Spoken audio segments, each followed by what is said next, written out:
Hi, thank you very much for tuning in. I got my friend Richard Sayce here. We've been cooking a lot today. We've had, you might see another few videos from us coming out. Yep.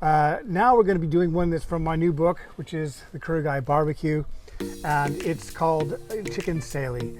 And Sali, do you know what Sali is? Potato chips. Pretty much so, Yeah. yeah, it's these. And here's some we prepared. In my book, I tell you how to make them. So there's some we prepared earlier. Yeah, I bought from them Co-op. It's a lot easier. So these are going to go on top of it. That's really the only thing that makes this any different, other than the fact that we're going to be cooking it over fire, which I think adds a lot to the flavor. Right. And what's this dish called again? Chicken Sali. Chicken Sali. Just like right. that. Okay. So it's really quite simple. It's a very straightforward curry. Nothing too crazy going on in it. And but, you've had this in India quite a lot, haven't you? I did. I had it when I was over in Mumbai, and really liked it. Like I say, it was just one of those things that, we went out for a couple beers. I had to order something, and that's what I ordered, and I thought, oh, that's different, So it's it's a good one. Cool. And a lot of people have been asking me. I'm sure you've heard it along in the different clubs and everything. People are asking for recipes that are made without base sauce, so this is one of them. Great. So, yeah. And it does get very good. I think when we made it for the book and did all for the photography, it went down really well with all the design team and everything. So. I think it's the texture, isn't it? The contrasting texture. Yeah, it's a curry, and then you have all this crunchy bit. Yeah. What's that all about? But it's nice. Yeah. So let's go ahead. We got this all prepped up now. Let's go ahead and get it started. So we're going to start now with this really simple curry, chicken sali. It has quite a lot of oil in it. We're going to talk about 90 milliliters or so. Let's put this over to the side. And to that, I'm going to add some whole spices. I got about 5 cloves, got some real cinnamon, some cumin seeds. I'll put all the details down below. Some peppercorns, and also some smashed cardamom pods. Let's go ahead and put that in there. And we just want to infuse this into the oil for about 30 seconds. With the spices nicely infused into that oil, I'm going to add, this is about 3 onions here.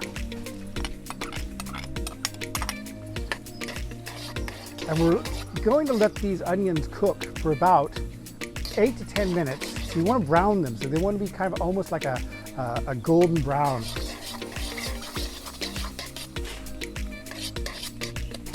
And we'll come back when that's happened.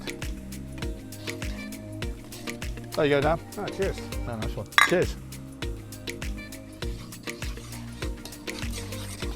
All right, so this is going to cook here for about, like I say, 8 to 10 minutes until the onions are nicely caramelized and lightly browned, and then we'll carry on with the rest of the recipe. So what, you've got whole spices in there. You've got cinnamon? Yeah, cinnamon, we got some cardamom, got some peppercorns, and some cloves. Right. Yeah. And a lot of people say, well, I don't like whole spices. You can always count them. I find that if you have whole spices, they tend to float at the end. Yeah. And so if you'll count them in, count them back out again. So I got about 5 cloves in there.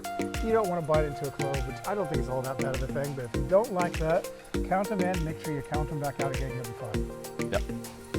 Except if it's a piece of star anise and all the little arms break off, then you could have an issue. Yeah, that's an issue. Yeah. So this recipe is in your barbecue book, which is out in a couple of months. Yeah, it's out at the end of May. So End of May. If you're watching this later, it's May 22. 22. Yeah. And I like cooking outdoors. I always have. And we've only had stoves and everything, in houses for a couple hundred years, maybe not that long. Well, it's perfect weather for today. These things are always cooked outdoors, and I just think it makes a big difference if you get the smoky flavor, and it's just the whole thing about it. I enjoy doing it. Absolutely.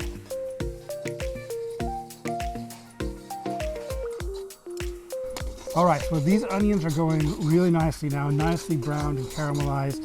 I'm going to go ahead and use a nice big dose, I'd say about 2 tablespoons of garlic and ginger paste. And I'm sure I don't need to tell you this, but we only want to cook this for about 30 seconds before adding. Yep. So if I can hand that to you. Sure. And we're going to go ahead now and we're going to add some tomato, some diced tomato or tomato or whatever you want to say. Put that in there.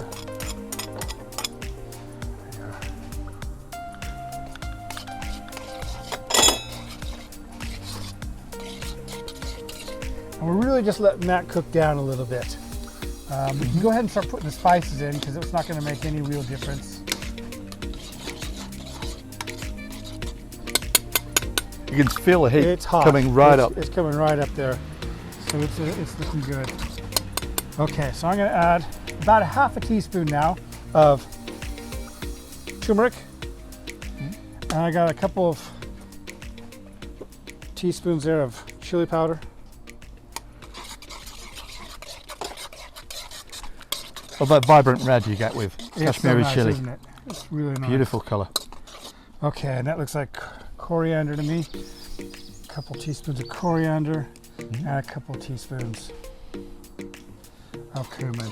So nothing really different in this recipe. I mean, it's like a lot of different recipes that you see. They're just kind of it's a bulk standard curry, but it's the Sali that we're adding to the top that really makes it different. Yes. It's also a sweet and slightly sour curry. So you don't have to do this because there's some sweetness and there's some sourness in there already. But I'm going to be adding a little bit of sugar and a little bit of vinegar right at the end. Okay. If you could hand me, there's some tomato puree over there, Richard. Just come in. There you go, tomato puree. Cheers, cheers. So you diluted it with a bit of water. Yeah. And we're going to add some more water to this as well. So it's also quite a thick curry. So we're going to when we put the chicken in, we're going to we want it to really cook down. It's going to cook the chicken. The sauce is going to cook the chicken, but it's also going to be clinging to the chicken at the end. It's going to be a nice thick gravy. Cool. And the chicken will release a bit of liquid as well Yeah, as it exactly. cooks. All right. So let that come up to a bubble, and I'm going to go get the chicken. Okay, now I don't normally add sugar till the end because I like to make sure that everyone's happy with the flavor and everything. I know that I'm going to be okay with just a tiny bit because I don't have a sweet tooth myself, but just a half teaspoon or so. Yep. So yeah, go ahead and take that from me. Cheers. And then I'm just going to start putting this chicken in there into this boiling sauce. And that's just one chicken. I've got one chicken, which I The look of that sauce though, I mean, that's incredible. it's just a deep red, isn't it? It's Yeah. just so nice. And it's so this is just one whole chicken. I skinned all of it except for the wings because I couldn't be bothered because that takes too long. Go ahead and just kind of mix this about in here. Coat the chicken in the sauce, and then I'm going to cover it with a little bit of water. If you got some water there, here. Yep. Just kind of coat it all completely. Just go ahead With and the sauce, pour yeah. that in there, yeah. All of it? Yeah, we'll see. We just want to get just enough to cover. That's perfect right Excuse there. me. So it's not completely covered, but just kind of enough to cook it, yeah? And that, we're just going to bring up to a nice bubble. Let it cook for probably about 20 minutes or so. And that's going to cook down and become a really nice thick sauce. Okay. And then it's time to start piling some really good and healthy potato crisps on top. Can't wait for that. Yeah. Cool. Let's just let that go then. All right, so this is done. This is done. Look at that. It's just really nice thick sauce. Yep. All I need to do now is serve it to you. Do you know, I'm anticipating this with great relish. Yes. You need to.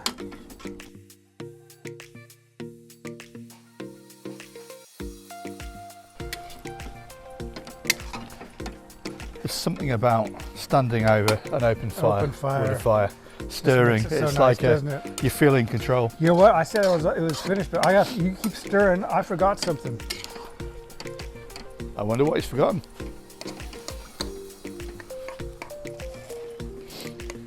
There's going to be some salt in the Sali anyway. Right now we're going to add a little bit of vinegar, a couple Okay. tablespoons. And what type of vinegar do you use for that? You can really use, over there they'd use probably something like palm vinegar or Toddy, coconut yeah. vinegar, something like that. I just use some cider vinegar and I find it does all right. Yeah. I'm just going to add a little bit of salt in there as well. Salt. Yep. Just to stir it in. And then we're done. That is finished. And after a minute or two, the salt strength will dissipate Exactly. across. Just kind of comes right, but just really just straight into the sauce. There Wow, we are. look at that. You ready to try it? I am. I honestly, I'm salivating.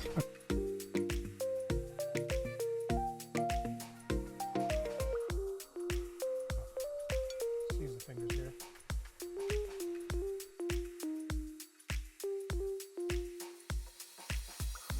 Huh? I'll go first, yeah? Yeah, okay. I'll do it together. See what you think. Ready?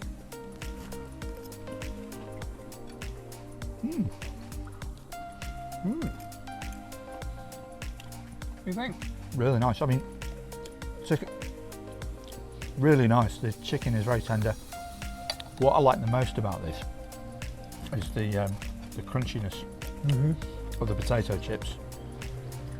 And the vinegary. And we've got a slight bit of vinegariness, but also a little bit of sweetness. It's sort of like perfect snack food, really, isn't it?